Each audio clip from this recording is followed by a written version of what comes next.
গানে গানে যদি আমার মনের কথা তোমার। টলিউডের আলো ঝলমলে পর্দা যখন আবেগে ভেসে যায় তখন সেই মুহূর্ত হয়ে ওঠে স্মরণীয়।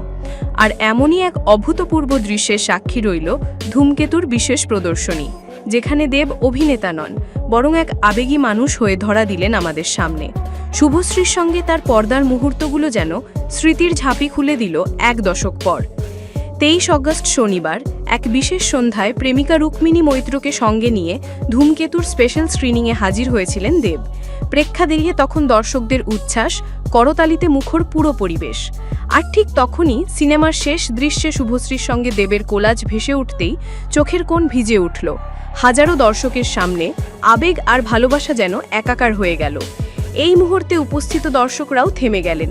টলিউড অনলাইনের প্রকাশ করা ভিডিওতে দেবের সেই সজল চোখ দেখে নেটিজেনরাও বলছেন, এটাই তো সত্যিকারের স্টার, আবেগ যেখানে লুকানো যায় না।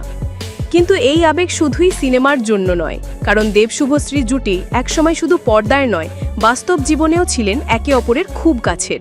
সম্পর্কটা ছিল টলিউডের ওপেন সিক্রেট। তবে সেই সম্পর্কের ইতি ঘটে অনেক আগেই, আর ধূমকেতু সেই বিচ্ছেদের পর প্রথম সিনেমা যেখানে দুজনে আবার একসঙ্গে। তাই তো আবেগ এতটা প্রবল।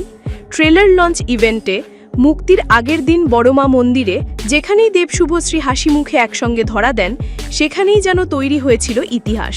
শুধু ছবি নয়, ধূমকেতু হয়ে উঠল স্মৃতির রঙে মোড়া এক যুগল কাব্য। সিনেমা মুক্তির পর সোশ্যাল মিডিয়া জুড়ে ভক্তদের একটাই কথা, দেশু ফিরে এসেছে। এক দশকের অপেক্ষা শেষ করে আবেগ আর নস্টালজিয়ার মিশেলে এই ছবি যেন ছুঁয়ে গেল সকলের হৃদয়। আপনিও যদি এই মুহূর্তে আবেগ ছুঁয়ে গেছেন, তাহলে কমেন্টে জানিয়ে দিন ধূমকেতু নিয়ে আপনার অনুভূতি। লাইক দিন, শেয়ার করুন ভিডিওটি আর সাবস্ক্রাইব করুন আমাদের চ্যানেল।